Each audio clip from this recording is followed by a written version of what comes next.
This is the second part of the video, the interview on Death Comes for the War Poets.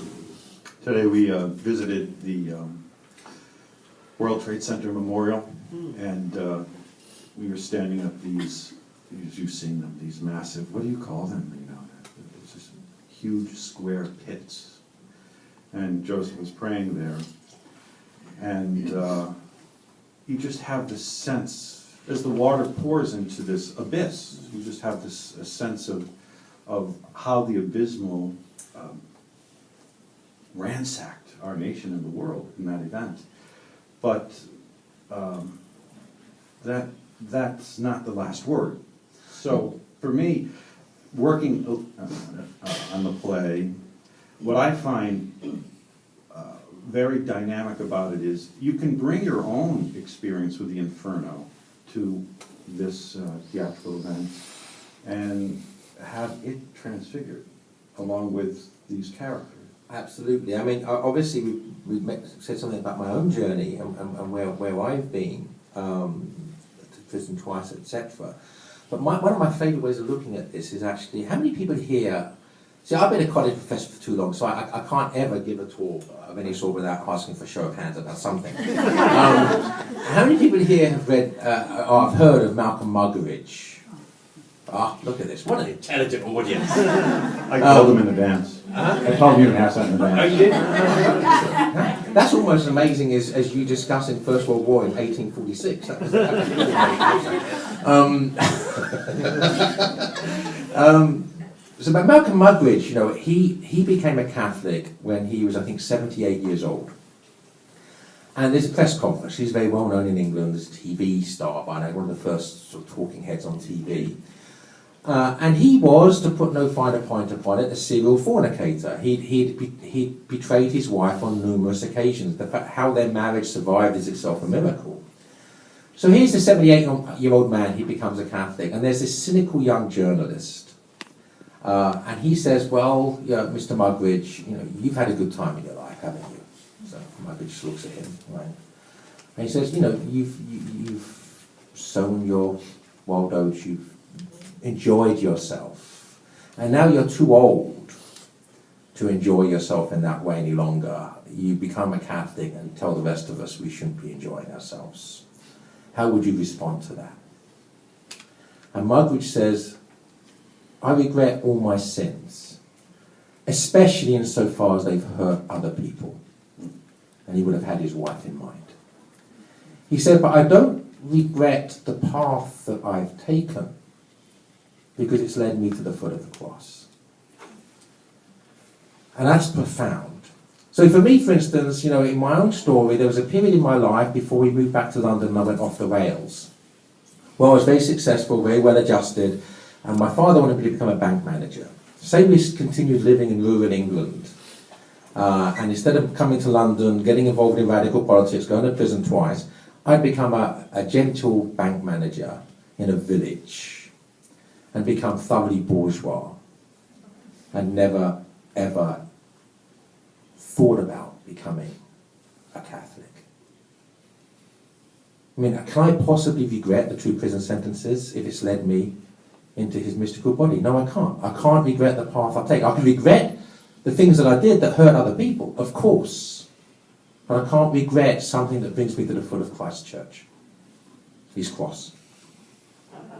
You know, the church in New York is blessed with this glorious Sheen Center. Yeah, I mean, absolutely. it would be fantastic to have a Catholic artist festival here and just get everyone together and use these astonishing facilities and just let it be an occasion of tremendous fraternity and of just a kind of an explosion of beauty. And yeah, I'm sure many great things could happen. Yes, Rita? Yeah, I would like to meet people who are not Catholics. That's what I would like. How would you? It's not difficult. It's what? It's not difficult.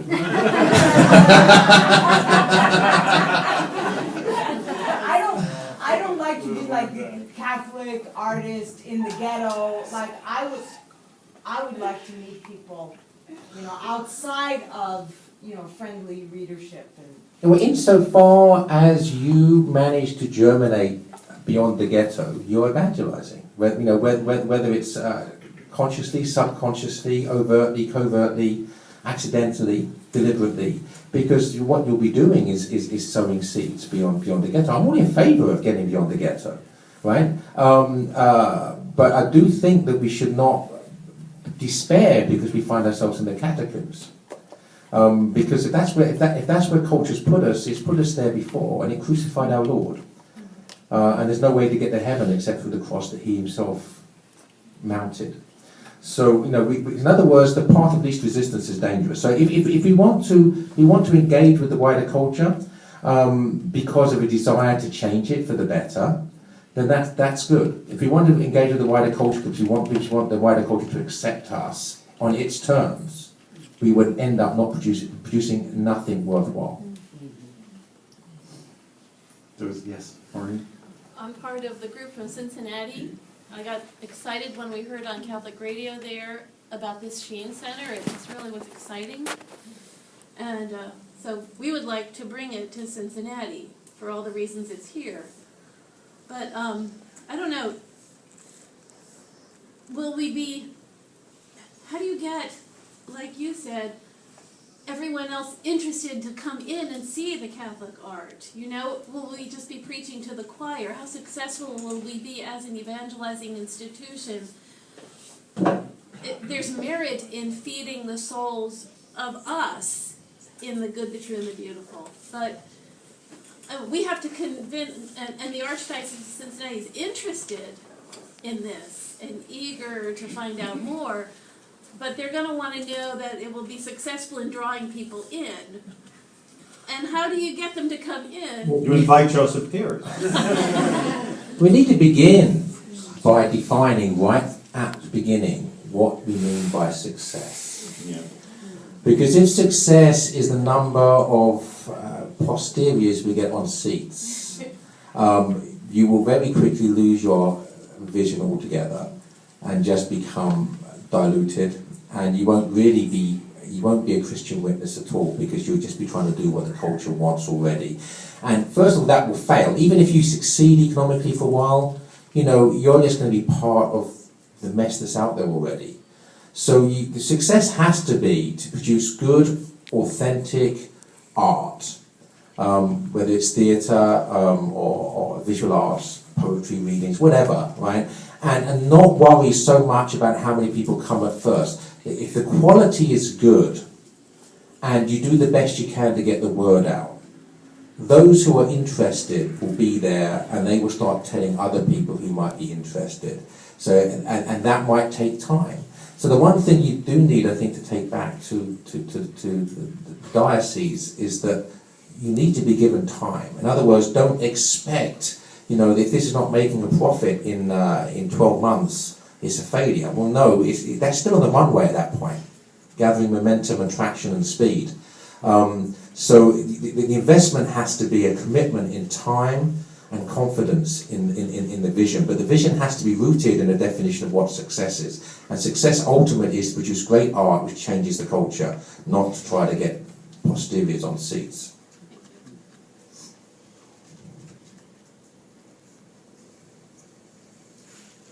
That's conversation. Thanks a lot, Joseph. Yes. Is there a reason that your title resembles the one that comes from the Archbishop, or is that just coincidental? That's a good question. No, it's. I'm aware of the other book, and so yes, there's a play on that title, in the title of my play, but my verse drama is not a play. It's not a play. So yeah, I mean, it's a literary allusion, but there's no influence of that work on mine. As a man in you that enabled you to embrace Catholicism? Wow. Well, again, I've done my best to answer that question in the book, and it's difficult for me to do it in the 2-minute version. I'll do my best, right? There's a parallel between my conversion and C.S. Lewis's in the sense of Chesterton's influence upon both of those conversions. And when Lewis first read Chesterton, which ironically, considering the topic of this evening, was during World War One, when he's recovering in a field hospital, which is where Sassoon and Owen meet in the verse ballet,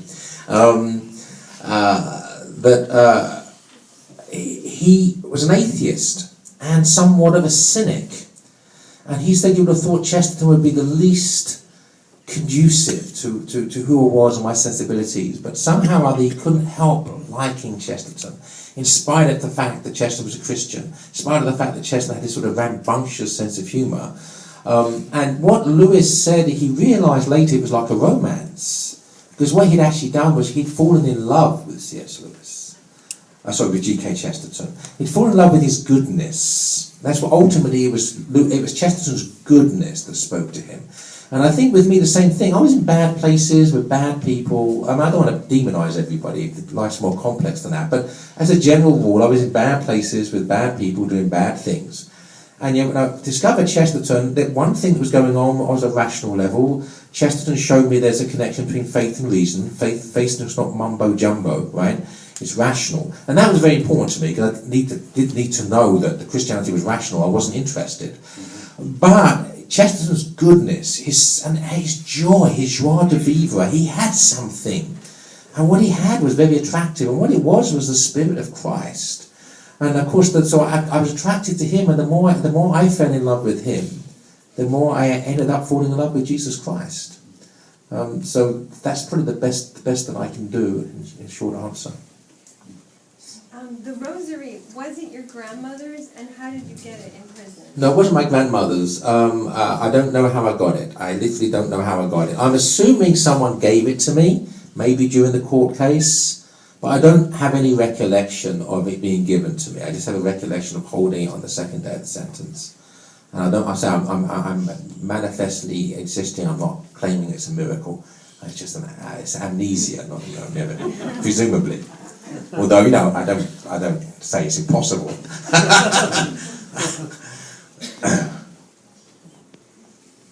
Anyone else?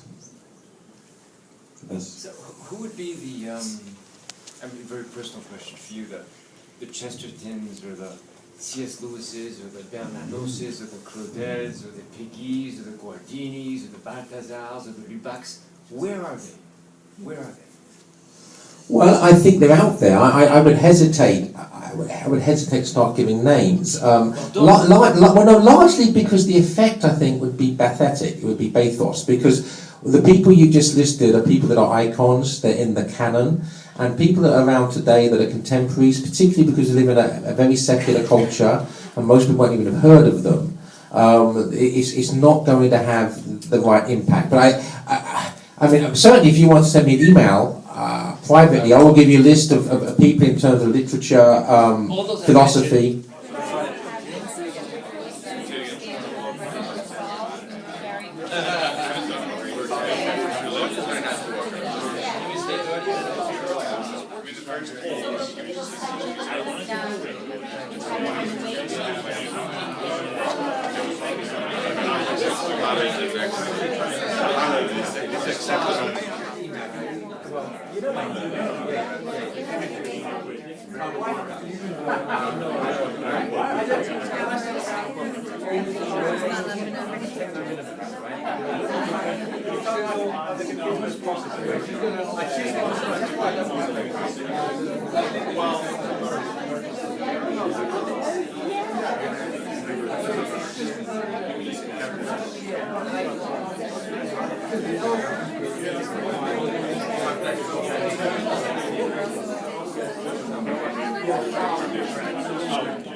Thank you so much for watching this video.